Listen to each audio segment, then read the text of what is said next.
Existe um termo que é sinônimo de autoconhecimento e também é a via que leva até ele.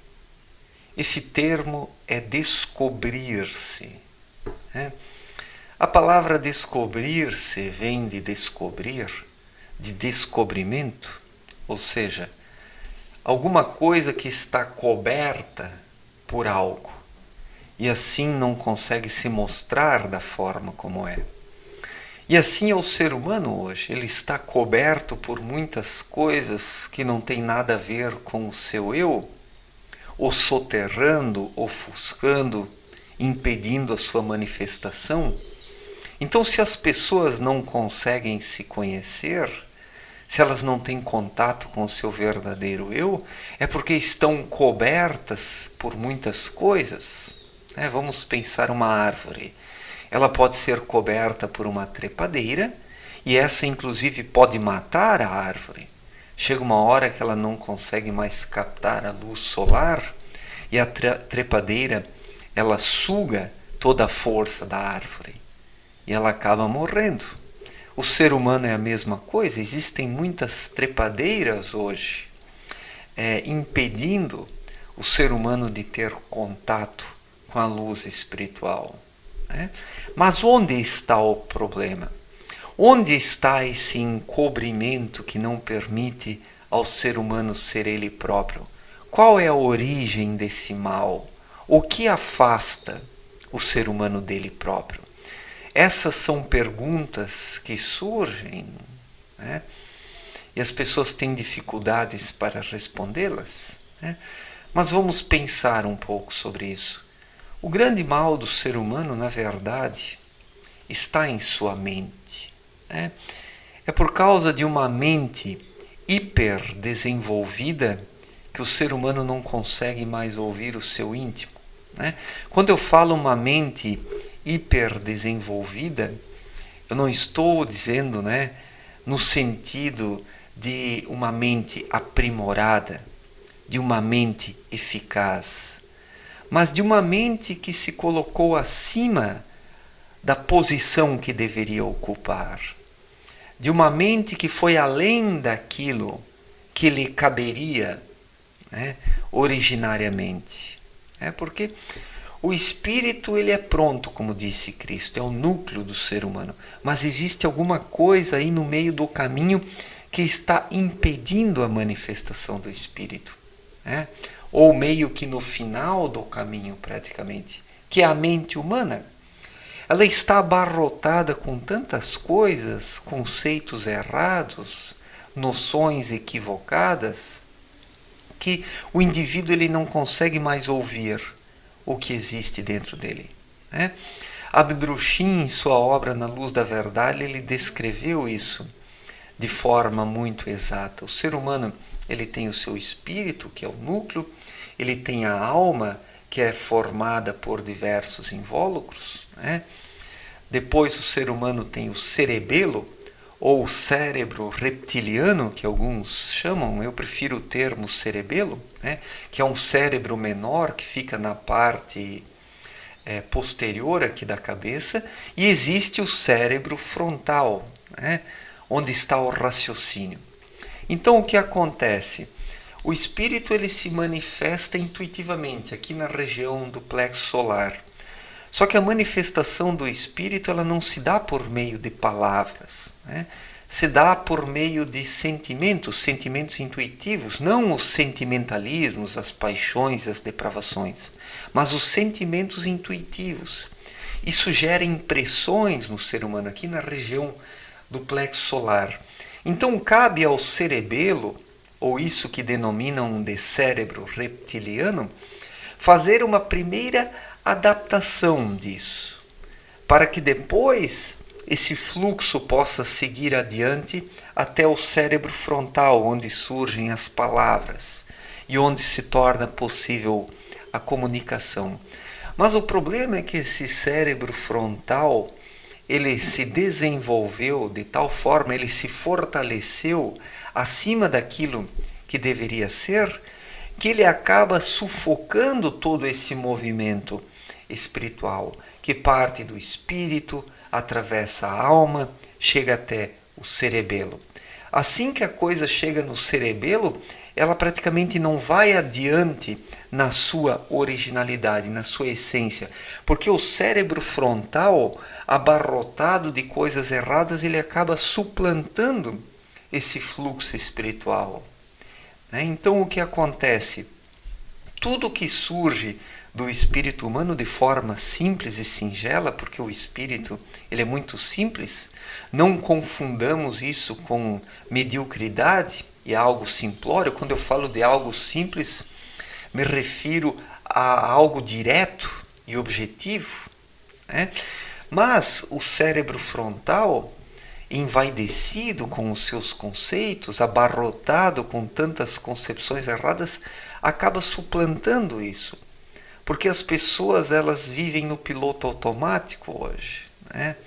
O meio externo as influencia de forma negativa a seguirem apenas esse raciocínio materialista, essa razão calculista, que calcula em demasia, mas que não consegue interpretar corretamente as necessidades do espírito. E por que não consegue interpretar? Porque está voltada apenas para a matéria. A razão ela é um instrumento, o raciocínio é um instrumento. Isso precisa ser usado pelo espírito, para que impressões corretas possam chegar à mente. Mas quando a mente se hiperdesenvolve, ela acaba negligenciando todo esse movimento espiritual que se dá dentro do indivíduo. Então hoje nós estamos diante de um ser humano atrofiado espiritualmente. O espírito encontra-se inativo dentro das pessoas. É por isso que o mundo é tão materialista, por isso que as concepções são tão estreitas, por isso que os seres humanos não têm mais contato com o universo. Por quê? Porque tudo está muito aqui, muito na mente. E a mente, por sua vez, ela é assim. Ela quer provas de tudo.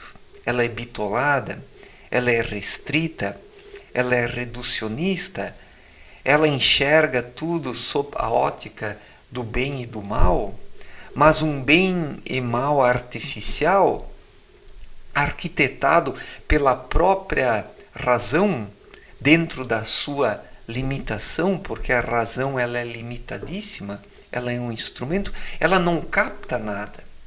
Quem capta alguma coisa no ser humano é o espírito, através da intuição. Um ser humano aberto, que vive intuitivamente, ele consegue captar coisas mais elevadas, coisas mais puras, mais nobres. Ele tem inspirações, mas o que acontece? Esse raciocínio frontal, ele acaba matando as inspirações, ele as impossibilita completamente.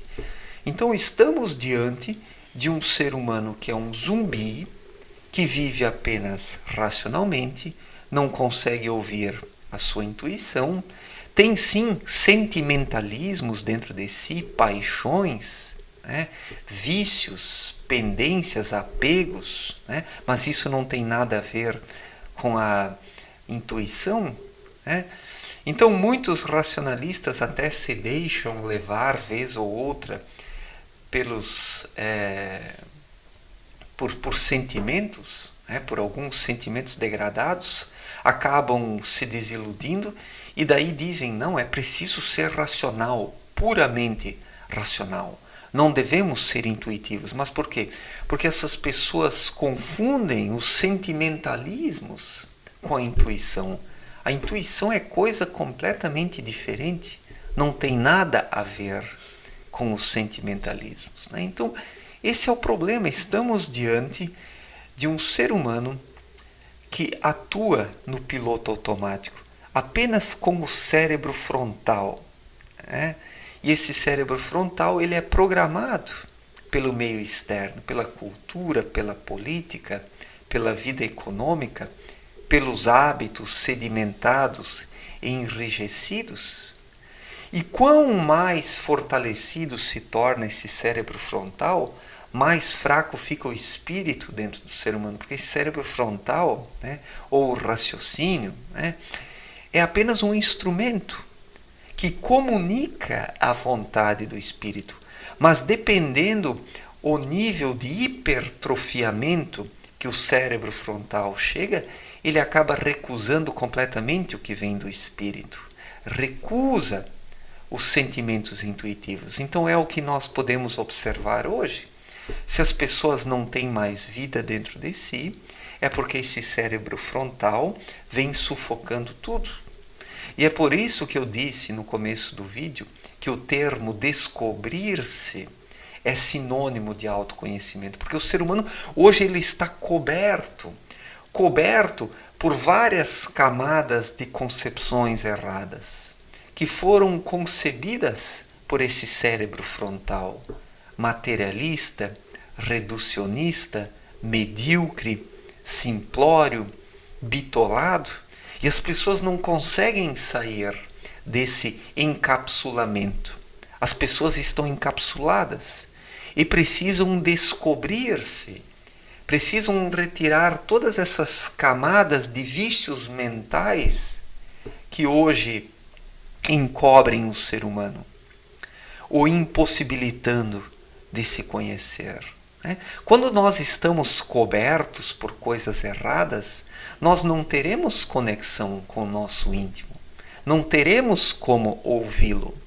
É preciso, primeiramente, retirar todas essas camadas, essas crostas, essas teias de aranha mentais que hoje envolvem o ser humano como uma mosca na teia de uma aranha. A situação não é muito diferente. Todo o materialismo existente sobre a Terra é resultante da indolência espiritual, do enfraquecimento do espírito que dorme dentro das pessoas, e elas seguiam apenas pelo raciocínio, esse instrumento, que não é o ser, que não é a vida, que não é o ser humano em si, mas apenas um instrumento. Mas quando o espírito adormece, esse instrumento ele acaba se sobrepujando a tudo. E o indivíduo vive como um zumbi, como alguém que não consegue mais sentir nada dentro de si, porque quem não sente nada dentro de si também não vive. E esse é um problema que atinge pessoas das diferentes camadas sociais, os ricos, a classe média, os pobres, os religiosos e os ateus, os esquerdistas e os direitistas. Tudo isso forma e constitui essa grande matrix. Essa grande matrix é resultado do hipertrofiamento do cérebro frontal, desse fortalecimento exagerado, em demasia, do raciocínio, que não aceita nada fora das suas concepções. Hoje estamos aí diante de uma sociedade dividida, porque foi o próprio raciocínio que foi dividindo a sociedade cada vez mais. E a continua dividindo cada vez mais. Enquanto não ocorrer um despertar espiritual, a sociedade humana não vai caminhar para uma mesma direção. As pessoas vão continuar perdidas enquanto que seus espíritos não despertarem, enquanto que as pessoas não se descobrirem, enquanto que elas não retirarem essas camadas de erros e ilusões. E tudo isso criado pelo cérebro frontal, o pai de todas as divisões e bitolações. Eu sei que muitos poderão achar que eu sou louco, que essa discussão aqui é uma loucura, mas Abdrushim explicou isso muito bem em sua obra Na Luz da Verdade. E eu acredito realmente que esse é o problema do ser humano, um atrofiamento espiritual e um hipertrofiamento mental, um hiperdesenvolvimento da mente. Caim matou Abel. Esse assassinato retratado lá na Bíblia, no livro Gênesis, quem são Caim e Abel? Foram dois personagens terrenos? Ou Caim era o raciocínio e Abel o cerebelo. Hã? Ou o espírito, né, indo além do cerebelo. Né? Quem sabe essa não é a interpretação. Né? Então, as escrituras sagradas, elas precisam ser interpretadas, não podem ser lidas ao pé da letra. Né? Se nós quisermos entendê-las, nós precisamos nos voltar para o espírito. A intuição se capacita a compreender as escrituras sagradas e não o raciocínio. O raciocínio é materialista. Né? Então o ser humano precisa se descobrir, ele precisa retirar de cima de si todas essas camadas de ilusões para que possa ser ele mesmo e para que possa se conhecer e ser, né? Porque o ser humano de hoje ele não é. O ser humano de hoje ele não está sendo, ele não está fluindo, mas sim ele está engaiolado, enjaulado dentro do seu corpo, né? Sendo orientado de forma errada apenas pelo raciocínio, né? Que é resultado dos hábitos, da cultura, da política, da economia, de todas essas externalidades. E o espírito, quando desperto, ele está em contato com o mundo espiritual, porque ele é do mesmo elemento, e assim o ser humano consegue captar coisas mais elevadas. Né? Onde o espírito está desperto, isso surge dentro do ser humano, isso chega ao cerebelo, o cerebelo faz uma primeira adaptação, depois isso chega ao cérebro frontal, o raciocínio, e surge uma comunicação adequada. Né? Mas para isso é preciso ter um espírito desperto dentro de si, porque do contrário, o raciocínio que está no cérebro frontal acaba estrangulando tudo. E hoje a vida humana está estrangulada, porque praticamente não existe mais espírito. O espírito não se manifesta dentro das pessoas. Elas vivem no piloto automático do seu raciocínio e por isso que a vida em sociedade está tão limitada e bitolada. Né? Ou eu sou um louco, né? Ou eu sou um louco, né? Ou eu sou um louco. Obrigado pela atenção, um forte abraço e até a próxima. Valeu, gente.